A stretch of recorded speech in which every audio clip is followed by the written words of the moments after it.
All right, so let's look at some of the benefits of cardiovascular training / conditioning. So first, we're gonna have improved cardiovascular health and cardiovascular stamina. And basically, that's gonna increase the length of your skateboard sessions and the amount of times you can skate per week. And in the easiest terms, you just won't get so tired when you're skating. So next, we have improved lower leg strength and muscle stamina. This is obviously super important because same idea, it's gonna keep you on your board longer. It's gonna help you build strength in your legs, which can increase your pop and make your tricks look that much better.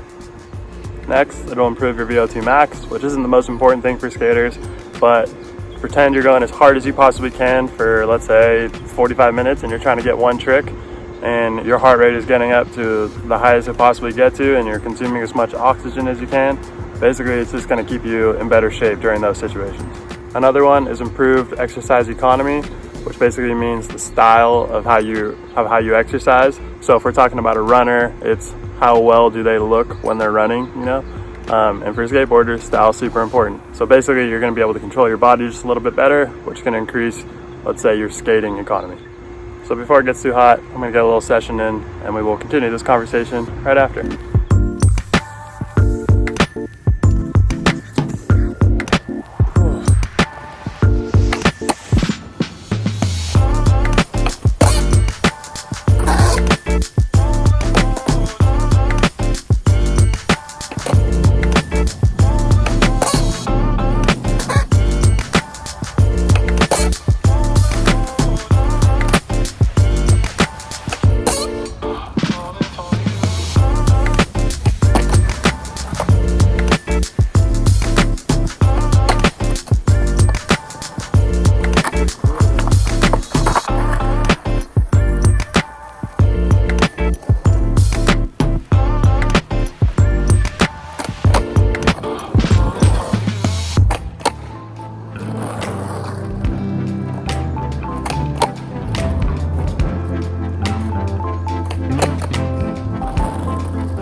So the NSCA breaks it down into 5 components.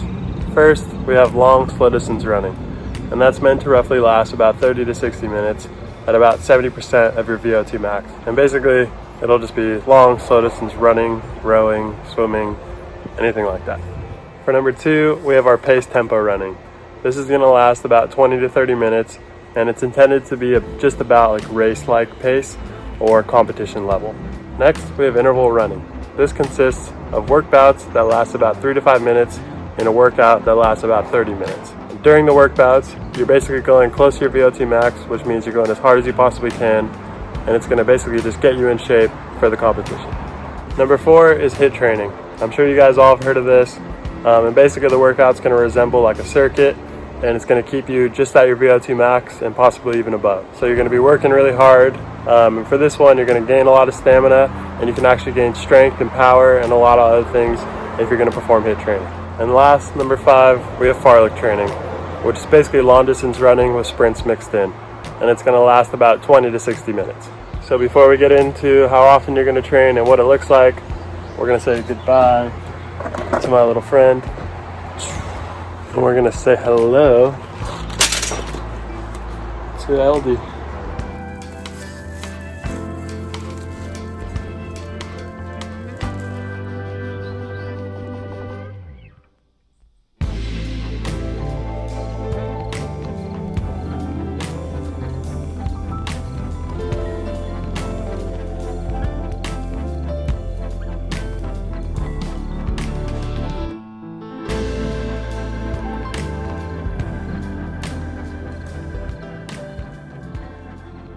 And the final touch.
So what's the best type of conditioning for skateboarders?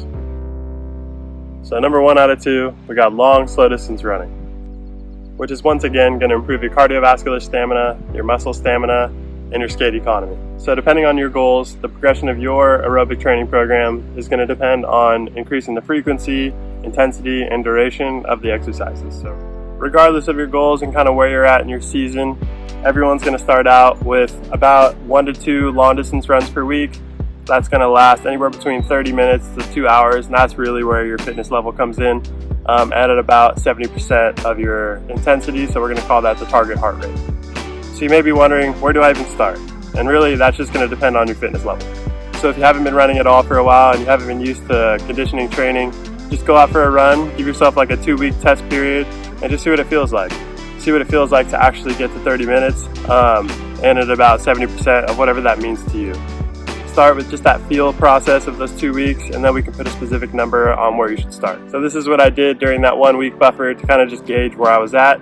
There was no real intention of how fast I was going. I just kind of went out and ran nice and slow at a pace that felt good for me. And then once I was able to kind of gauge where I was at, this was my first run of the week, and this is the one I'm going to use to start my whole program. So I'm starting off with about a 5K, about 3.5 miles, and a roughly about 8:30 pace. And that's what I'm going to build upon. That's what felt about 70% to me. So I'm going to use those numbers and just keep trying to progress and get better. And technique number 2 is HIIT training. This one's going to be extremely beneficial for all skateboarders. It's going to increase your aerobic base. It's going to increase your overall strength and stamina.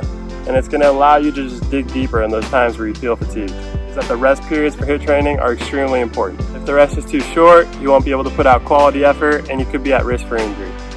So for skateboarding, which is more of an aerobic sport with anaerobic bursts mixed in, we're going to use a work-rest ratio that's similar to like 1-to-1, maybe 1-to-2 sometimes.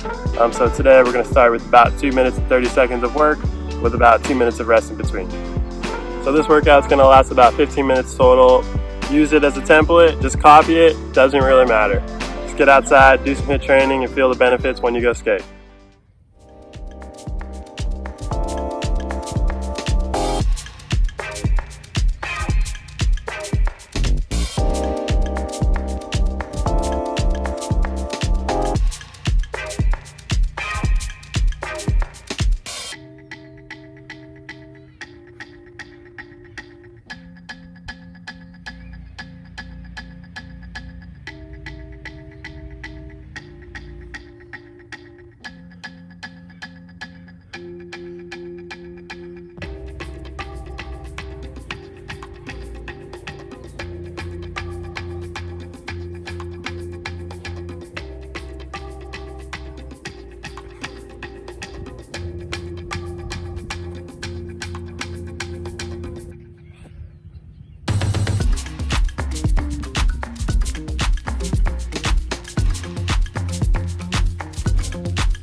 Boom, and that's what a HIIT workout looks like. Should be exhausted, should be tiring.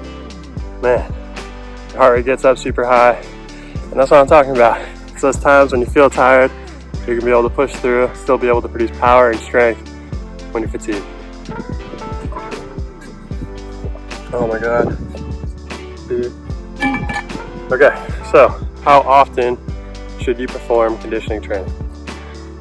Well, that's a pretty hard question to answer, so I'm going to start with just a couple weekly layout examples. So if you're really a true skate rat, it's going to look a little bit different than somebody who's working all the time, working 9 to 5 type of thing.